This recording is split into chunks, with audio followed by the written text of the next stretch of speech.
We are joined now by Dr. John Hovannisian from Harvard Eye Associates. Welcome back to the program. Great to see you, Michael. Hope all is well with you. Great to see you too, but we're going to talk about what happens when people start having a little bit of trouble seeing, and that's cataracts, right? Yep, that's right. Can you give me the basics of what cataracts is? What happens within the eye and the anatomy of the eye that causes that foggy, loss of color, loss of good vision? Yeah, it is such a common problem, and it is one of the biggest problems that happens globally, and sadly in other countries it's a major cause of blindness for people.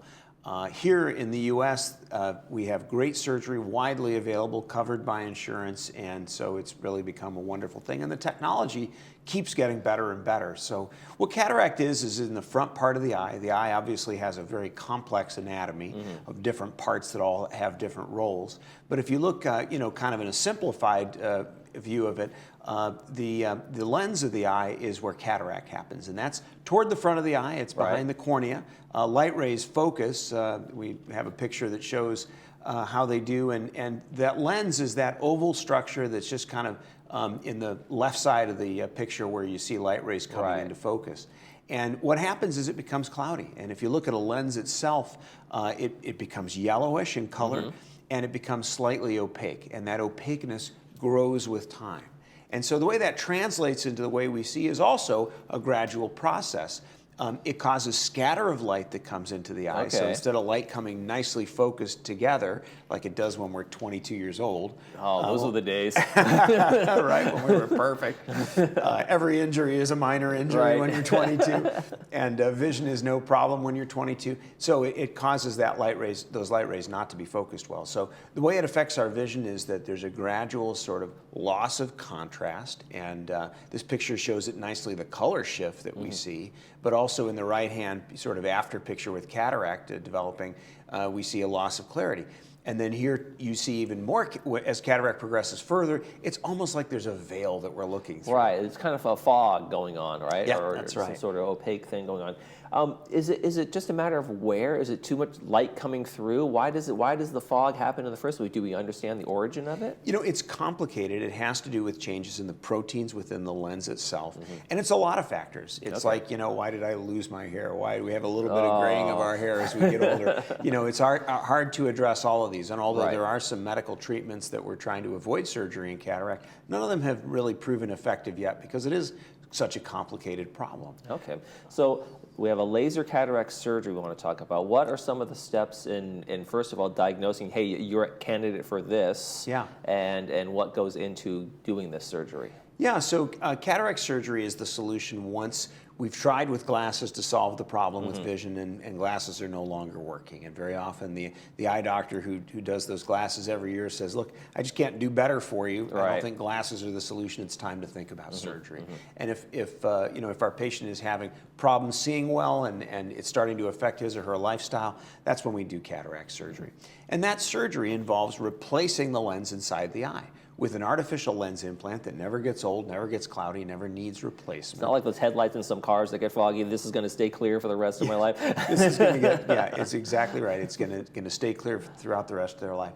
And so we have some different techniques. As the technology has advanced, it's now gone from being all done by hand to potentially being done with a laser. And a lot of our patients want that advanced technology, and there is some advantage to it. I don't want to overstate it because cataract surgery by traditional treatment methods is still very successful and still really good. We do thousands of them that way.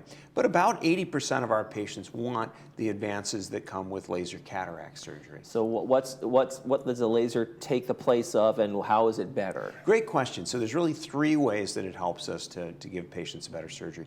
First is that when we do cataract surgery with a laser, before we touch the eye, we use the laser to soften the lens inside. That means a little bit less trauma, a little bit less fluid, a little bit less manipulation of the tissues inside the eye, and therefore a little bit less risk of damage to some of the collateral tissues around it. So that makes it just a little bit safer. It's not to say that it's not safe without a laser, but it is a little safer with. The second thing that it does is it makes the openings, and you can see those openings in the top two pictures here, in the front capsule of the lens. And normally we would make an opening there by hand, and we do it well and we do it precisely, but no human hand can do it with the perfection that a laser can do it. And that translates to a little bit easier fine-tuning, a little better predictability about the way the eye will focus after surgery. So the second benefit is that we can fine-tune the vision a little bit better. And then the last thing that the laser does is that it's also able to help us correct astigmatism. About 70% of us have this thing called astigmatism. That, I have one. Yeah, it's a super common thing, and most people don't really understand what it means. What it means is, that the front window of the eye, the cornea, rather than being perfectly round in its shape, has a little bit of ovalness to its curvature.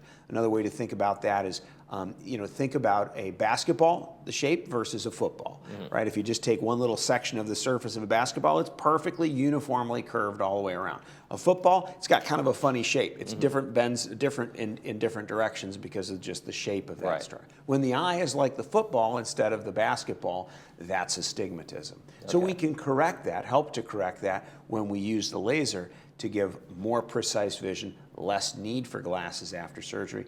And for about 70% of our patients, it's a very appropriate choice for that reason as well. Okay, now when you put the new lens in there, is it a one lens, one size fits all, or do we have choices in terms of the quality or what it's going to do? I'm wearing bifocals, for instance. I mean, tell me about that part. So it's a great question, and it's one of the most exciting areas of advances in our science is a proliferation of new technology lens implants, and we have a whole variety of them, and they can work like a bifocal or a trifocal or a progressive lens. They don't require you to tilt your head to see. It's just kind of focused everywhere, which is really neat because it's hard to use a progressive lens if you're working on a computer, right? Hard to tilt your head back and your neck gets sore. With these implants, you don't have to do that. There are a bunch of different technologies. Not everybody is a candidate for every technology. So one of the most important things we do for patients is help them understand what might be a good fit for them, because it's impossible, despite all the reading you do on the web, to really pick your own implant, because you can never learn everything that we've learned in treating thousands of patients. It's worth saying that there is cost in many of these choices, whether it's an advanced lens implant or choosing to have laser cataract surgery. It's really important to us that our patients understand that we're not trying to push any particular agenda or trying to sell them anything. We're just trying to help them choose, because when it comes time for cataract surgery, the lens implant that we put in your eye, the surgery we do, will affect their vision for the rest of their lives. Right, and that's a lifestyle choice too, right? If I'm active, I'm maybe a little bit younger, and I want this for the next 30 years. and I'm reading a lot, and I'm doing those things. I'm going to make different choices than if let's say I'm getting 85 years old or 90, I'm getting this surgery at kind of like towards the end of my life. 70 is the new 50. There we go. And so folks live a long time and an active time, particularly here in Laguna Woods Village. And so, if you know that, hey, this is going to be the way I see the rest of my life, it becomes an important choice. And it's obviously, a financial choice as well as a personal one. But we just want folks to understand so that they can make those choices well. So insurance is likely to cover some of these things, but not every choice that you're making. The good news is they cover the biggest cost when we do surgery, which is, the operating room. And I've got to use $1 million operating room and a team of nurses in there and technicians and a whole staff who's there to help us. That part is covered by insurance regardless of what you select. And so if you choose a basic lens, which is a great choice also, and you choose not to have laser cataract surgery, it should be a fully covered procedure. But for about 80% of our patients, they want something beyond that because they understand that it's going to offer them better vision forever. So I've done it, I've got the surgery. What are some of the risks I should know about, and what's the recovery time for my surgery? Am I wearing special glasses for a week or two? Great question. Any surgery has some risk. Minor things or problems that are just frustrating but not blinding happen about 1 in 100 times. Things like delayed healing, needing additional surgery, having some type of issue that maybe we can fix, maybe we can't always fix. But it's still rare, 1 in 100. And then the real scary things like retinal detachment or infection, those bad things happen about 1 in 1,000 times. The good news is that the recovery, most people do very well, and the recovery is easy. You can drive the next day, you can read, you can shower, you can use a computer. We'll tell people to kind of lay off of sports or exercise more active than walking for about 1 week. Don't go in a hot tub or a swimming pool for maybe 2 weeks. But apart from that, do what you like doing. Enjoy life. That's really what it's all about. So. All right. Dr. John Hovannisian from Harvard Eye Associates, if you guys are thinking about cataract surgery, he's the one to talk to. You're watching This Day. We'll be right back.